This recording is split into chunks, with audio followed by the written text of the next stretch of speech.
তোমরা দেখো ফুলগুলান কত সুন্দরভাবে ফুটে আছে, দেখতে ভালো লাগে। আমার বিল্ডিং এর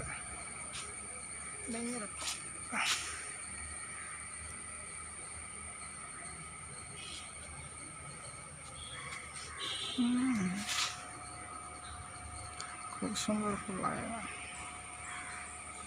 সারা লাগাই দিছে, মরিচের গাছও লাগাই দিছে।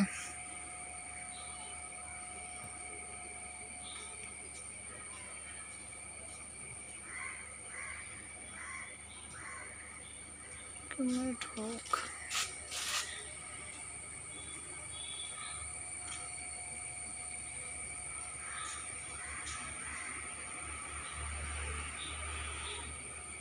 ভালো লাগলে বন্ধুরা ভিডিওটা লাইক করবে, সাবস্ক্রাইব করবে।